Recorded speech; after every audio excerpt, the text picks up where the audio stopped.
My best friend planned every detail of my wedding. The flowers, the seating chart, the first dance song. She thought of everything except the part where I would notice she was planning a future with my groom. I didn't scream. I didn't post anything. I just started paying attention. You have to understand what Madison was to me. We met in 2nd grade when she punched a boy who'd been flicking my ears on the school bus, and we both got in trouble for laughing about it. 20 years. Matching bracelets at 9. Her car idling outside my dorm at 2 a.m.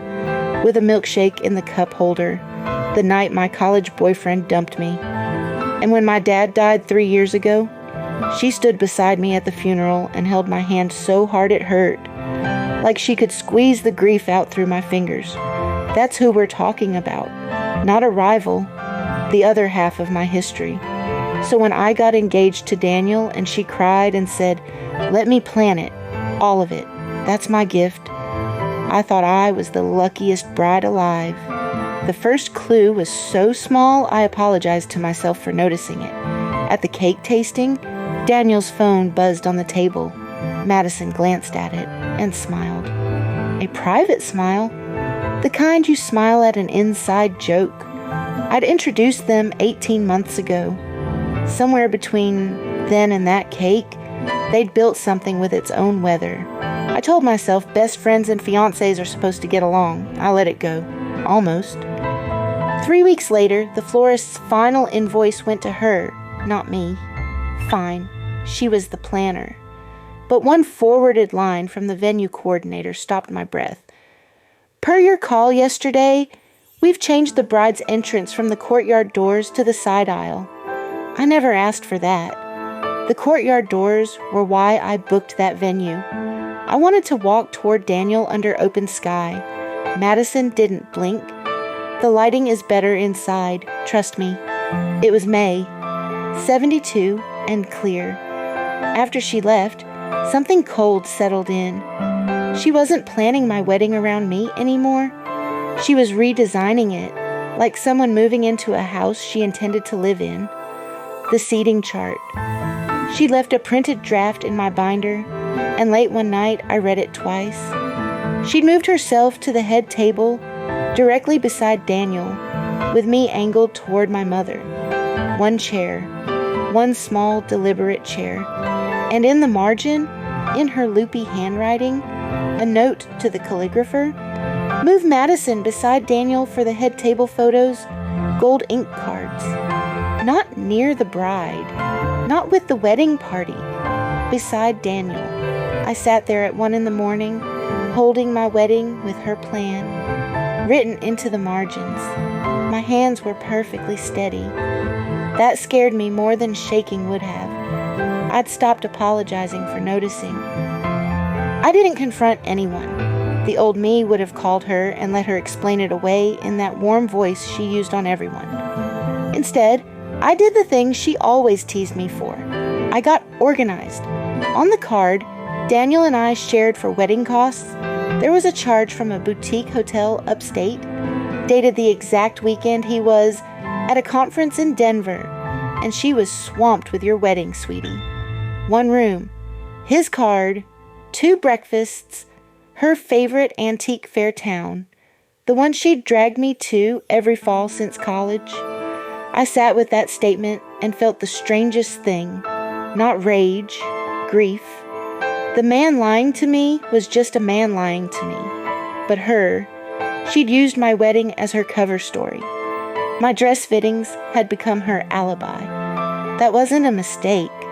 That was architecture. The last clue is the one I'll never forgive because it wasn't careless. It was tender. The photographer sent me the shot list your planner approved. The moment she'd decided mattered.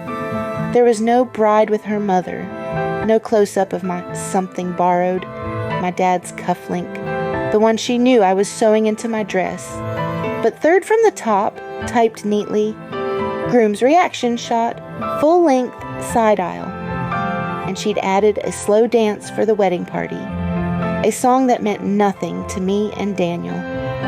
It was her song, the one she used to play in her car, windows down, saying, "If I ever get married, this is my first dance." She wasn't helping me marry him, she was rehearsing. That night, I stopped grieving and got very, very calm. I wasn't planning a wedding anymore. I was planning the truth. Here's what I didn't do. I didn't burn the venue deposit, didn't slap anyone, didn't send the group text. If I exploded, the story would become my meltdown. The two of them comforting each other about poor, unstable me? No. The truth was going to come out in a room full of witnesses, in good lighting, on my schedule. The rehearsal dinner was 11 days out. 40 people, both families. I spent those 11 days being the calmest bride anyone had ever seen. I smiled at fittings. I confirmed only what was already paid for and left the remaining balances unpaid. I moved my dad's cufflink back into its box. Then I printed 3 pages and slid them into a cream envelope that matched my invitations. Because presentation mattered to Madison. At the rehearsal dinner, after the salads, Madison stood and tapped her glass for the planner's toast. She joked that she knew this wedding better than the bride. The room laughed, and I stood up too. "You're right, Maddie. You do know it better. So let's show everyone your work." I handed her the envelope. Inside, the email changing my entrance. The seating chart note moving her beside my groom. The hotel charge, highlighted, dated the weekend of his conference. I didn't read a word out loud. I just let her hold the pages while 40 people watched her face do the thing faces do when the truth walks in without a seat assigned. Daniel reached for the papers. I set the ring down next to his bread plate, gently, like it had never belonged to me.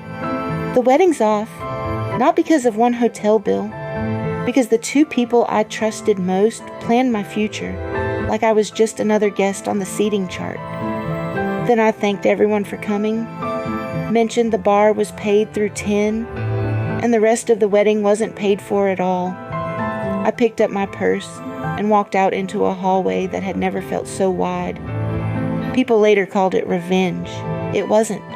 Revenge would have been letting it get to the altar and detonating it in front of everyone. I thought about it. I'm not a saint. But I didn't want wreckage. I wanted out, with the truth on the record and my name intact. I did not ruin the wedding. I refused to marry the lie. She kept the groom. I kept myself. I'm still not sure she understands which of us got the better deal. It's been a year. They're together now. Publicly, awkwardly, with captions that try too hard. I heard the deposit fights lasted months. Half the vendors had only my signature and none of my money. I didn't stay to watch it burn. I took the honeymoon alone.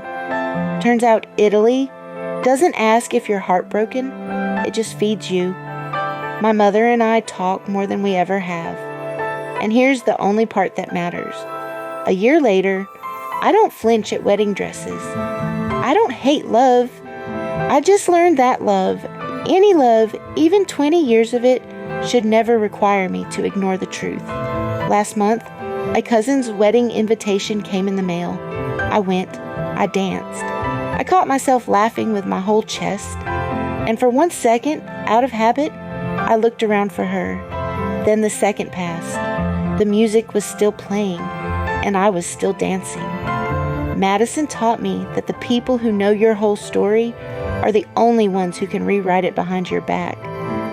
But she forgot something about the girl from the school bus. I noticed things. I always did. So tell me, should I have let it get all the way to the altar and let the truth find them in front of everyone?